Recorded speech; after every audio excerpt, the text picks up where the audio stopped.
Ngayon ay magluluto tayo ng isang mabilisang chicken feet adobo. Tara, simulan na natin. Pakuluan lang natin ang ating paanang manok. Natanggalan ko na nga pala ng kuko yan at nilinis ko na rin. Siyempre, kailangan linisin ng mabuti yan at medyo madami ang paanang manok. Lagyan lang natin ng spring onion, luya, pulang sibuyas, dahon ng laurel, pamintang buo, tapos asin. Pakuluan lang natin ng 1 oras yan syempre. Tapos balikan natin. Makalipas ang 1 oras, i-drain lang natin yan. Tapos set aside lang natin.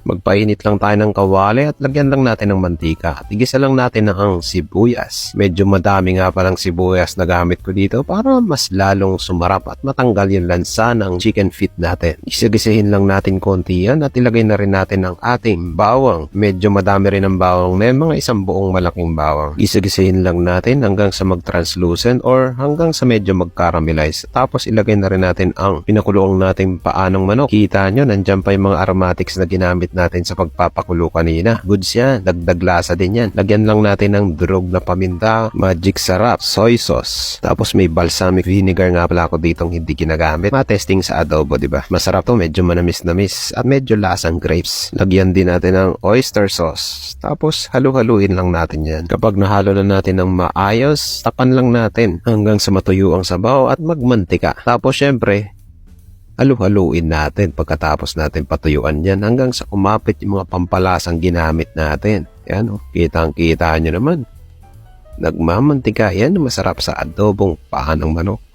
Kung gusto nyo ng may sauce, pwede kayo magdagdag dito ng cornstarch slurry. Or lagyan nyo ng konting tubig. Tapos lagyan din natin ng green chili sa magpapagana sa atin dyan. Yan ang masarap dyan. Halu-haluin lang natin konti yan, no? Taman-tama yung pang tanpuluts or pang ulam. Samahan mo ng malamig na soda or soft drinks. Tikman na natin. Ayan, no? Kitang-kita nyo naman kung gaano kalambot dyan. Nako, halos 1.5 oras yan. Kumbaga, syempre kung may pressure cooker kayo, saglit lang to, 30 minutes lang papakuluan yan. Luto na yan. Siguradong malambot na malambot yan. Kung may tirang bahaw kayo, tamang-tama ang ulam na to.